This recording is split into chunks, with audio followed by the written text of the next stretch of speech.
우리 집 주치의와 함께하는 시간 데일리 건강입니다. 오늘 소개해드릴 우리 집 주치의는요. 치과 의사 최진영 원장이십니다. 안녕하세요. 안녕하세요.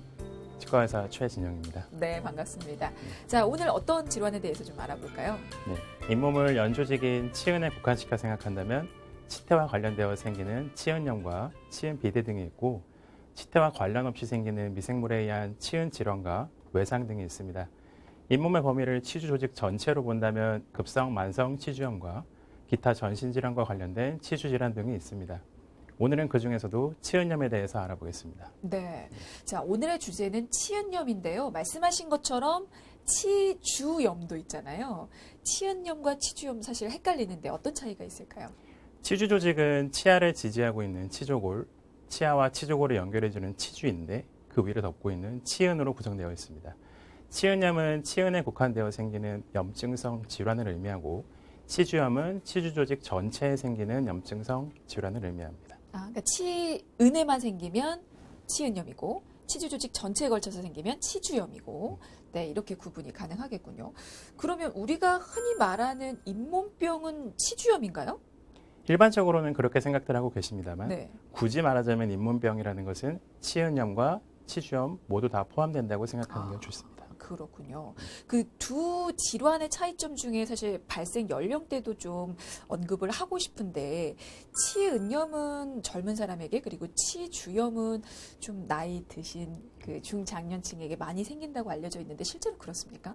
보통 30대가 되면서부터 치주염의 유병률이 높아진다는 보고가 있습니다. 하지만 무조건적으로 나이와 연관이 있는 것은 아닙니다. 젊으신데도 불구하고 치태나 치석 관리가 안 돼서 치은염뿐만 아니라 치주염으로 고생하시는 젊은 환자분들도 많이 있습니다. 그렇군요. 그러니까 나이에 따라서 생기는 게 아니고 관리 상태에 따라서 생기기 때문에 젊다고 방심하시면 안 될 것 같은데요. 말씀 중에 치태와 치석이 나왔는데 사실 너무나 용어는 많이 들어봤는데 정확하게 설명을 해보라고 하면 잘 모르겠어요. 이거 좀 부연 설명 부탁을 드릴까요? 치태라는 것은 치아나 치은 및 다른 구강 구조물 표면에 형성되는 연한 침착물로서 세균과 함께 타액이나 치은에서 나오는 삼투물로 구성되어 있고 세균막이라고 부르기도 합니다. 치태는 치면에 강하게 부착되기 때문에 물로 강하게 쏘더라도 제거되지 않고 칫솔질이나 스케일링을 해야 제거됩니다. 또한 치석은 치면이나 다른 구강 내 구조 표면에 침착되는 석회화 물질이며 일반적으로 앞서 말한 치태가 석회화되어 생깁니다. 치석은 치은, 즉 잇몸 경계 위쪽에 있는 치은 연상 치석과 잇몸 안쪽에 존재하는 치은 연하 치석으로 구분할 수 있습니다. 네. 그럼 방금 설명해 주신 치태와 치석에 의해서 치은염과 치주염이 생길 수 있는 건데 오늘 주제가 이제 치은염이다 보니까 여기에 좀 포커스를 더 맞춰보도록 하겠습니다. 그러면 치석과 치태뿐만 아니고 다른 원인에 의해서도 치은염이 생길 수 있는 거죠? 네. 치은염은 일반적으로 잇몸 안쪽에 있는 치태와 치석과 관련된 세균이 관련된 경우가 1차적인 원인입니다. 그 외에도 사춘기, 생리주기, 임신, 당뇨병 등과 관련된 내분비계의 변화가 원인이 될 수도 있고 전신 질환과 관련된 약 복용으로 인해서 치은이 비대되어 치은염이 생길 수도 있습니다. 치은이 비대되는 것과 염증은 그러면 어떤 연관성이 있나요? 치은이 비대되면은 치아와의 정상적인 잇몸의 경계보다 훨씬 더 위쪽으로 올라가서 치아를 덮게 됩니다. 이렇게 되면 원래 치아와 잇몸 사이의 공간이 주머니처럼 더 크게 생기게 되고 그 공간에는 치태나 치석이 침착될 확률이 증가합니다. 결과적으로 치은염이 생길 수 있는 가능성이 높아지게 되는 것입니다. 그래서 치은이 비대하게 되면 치은염이 발생할 확률이 높아지게 되는군요. 그러면 다른 치과 질환이 혹시 원인이 될 수 있을까요? 뭐 충치 같은 그런 원인들로 인해서 치은염이 또 발생할 수도 있을까요? 충치 자체가 치주염의 원인 요소가 될 수는 없습니다만 충치가 있는 부분에는 음식물이나 세균의 축적이 쉽게 일어날 수 있고 그로 인해서 2차적으로 치주염이나 치주염이 발생할 수 있습니다. 네, 알겠습니다. 만약에 이게 치은염이 발생을 하게 되면 증상들은 어떤 것들이 좀 나타날까요? 저희가 건강한 치은 조직의 색상은 보통 산호빛, 분홍색이고 형태는 경계가 매우 매끈하며 치아 사이를 옷깃 모양으로 둘러싸고 전체적으로 부채꼴 모양으로 되어 있습니다. 네. 치은염이 생기게 되면 출혈이 일단 동반되고 색상은 붉은색 또는 푸른빛을 띠는 붉은색으로 변하며 형태는 경계가 뭉툭해지고 둥글둥글하게 부어오르게 됩니다.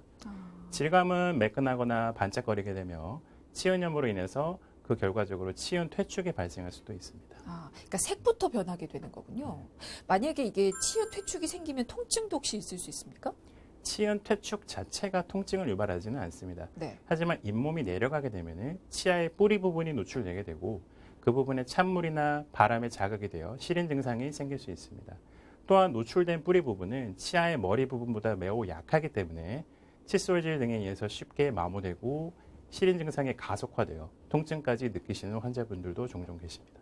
네, 그러면 말씀하신 건 지금 치아 뿌리 부분이 노출이 되면 그로 인해서 시리고 또 차후에 통증까지 느껴질 수 있다라는 말씀이신데 사실 그 전 단계의 사람들은 그러면 어떠한 특별한 증상을 못 느낄 수도 있는 건데 그렇다면 치은염이 생기더라도 환자 스스로 어떤 심한 통증을 못 느낄 수도 있는 거네요?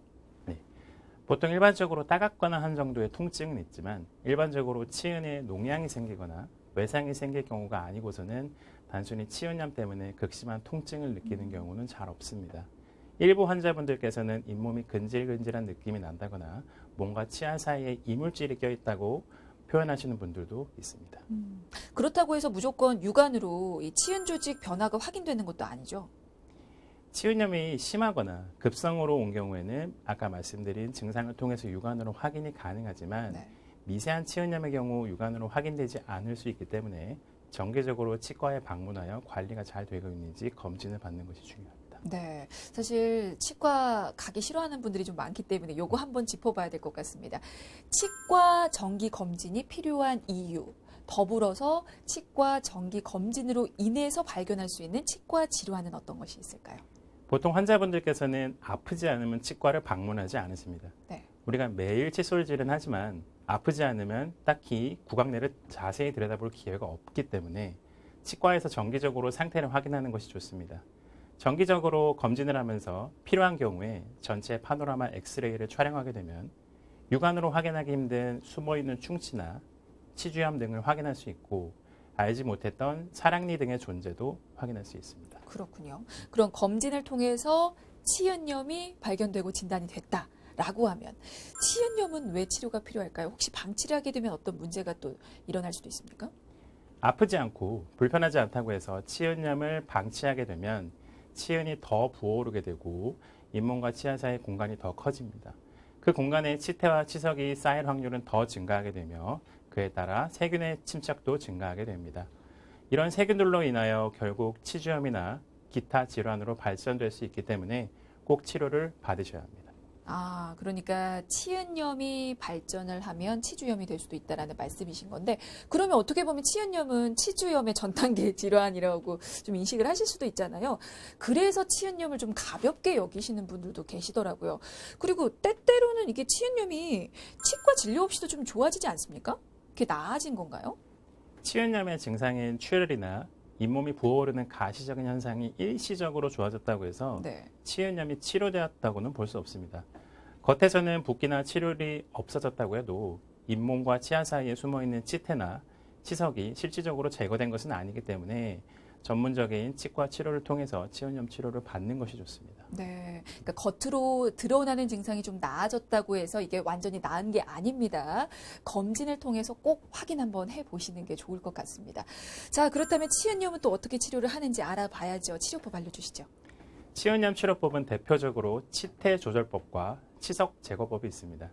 치태 조절법은 말 그 자체로 치태를 관리하는 방법으로서 칫솔질, 치실, 치간 칫솔 등을 사용하여 치아 표면과 치아 사이 및 잇몸 안쪽 공간에 축적되어 있는 치태를 제거하는 방법입니다.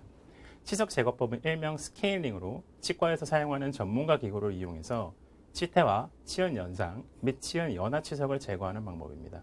초음파 기구를 기본적으로 사용하며 경우에 따라서는 직접 다른 기구를 사용하여 수작업으로 치석을 제거하기도 합니다. 그러니까 치태 관리 그리고 치석 제거를 통해서 치은염을 치료한다라고 말씀을 하셨는데 그러면 요거 오래 좀 치료를 받지 않아도 될 것 같은데요. 보통 몇 회나 내원해서 치료 받으시나요?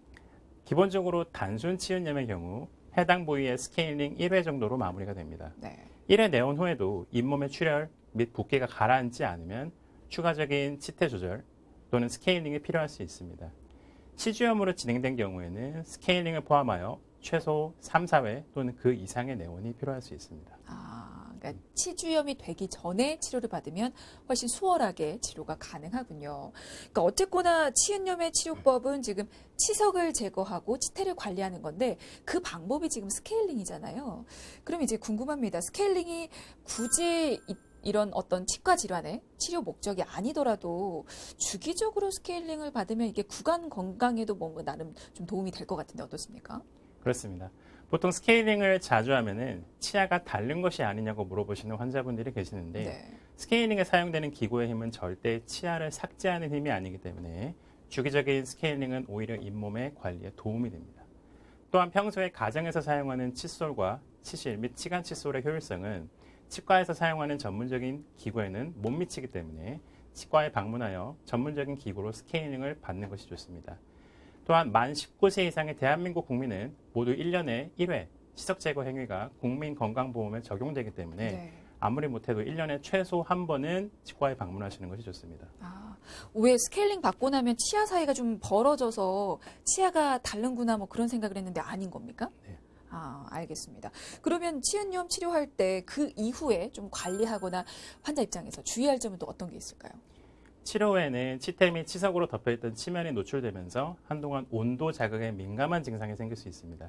이는 몇 주에 걸쳐 서서히 좋아지는 것이 대부분이므로 좋아질 때까지는 너무 차갑거나 뜨거운 음식은 피하시는 것이 좋습니다. 치료 후 잇몸의 붓기가 사라지면서 마치 잇몸이 내려간 것처럼 느껴서 부작용이 아니냐 생각하실 수 있는데 이것은 매우 정상적인 반응이며 오히려 더욱더 치태 관리를 잘해서 더 이상 잇몸이 내려가는 것을 방지해야 합니다. 네. 끝으로 하나만 더 여쭤볼게요. 잇몸 질환을 예방할 수 있는 방법은 어떤 게 있을까요?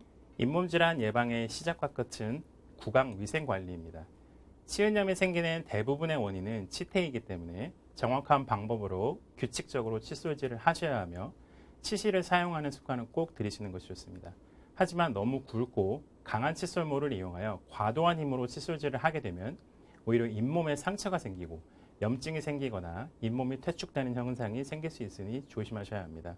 또한 과정에서 치태관리법으로는 한계가 있기 때문에 정기적으로 치과에 방문하셔서 검진을 받으시는 것이 중요합니다.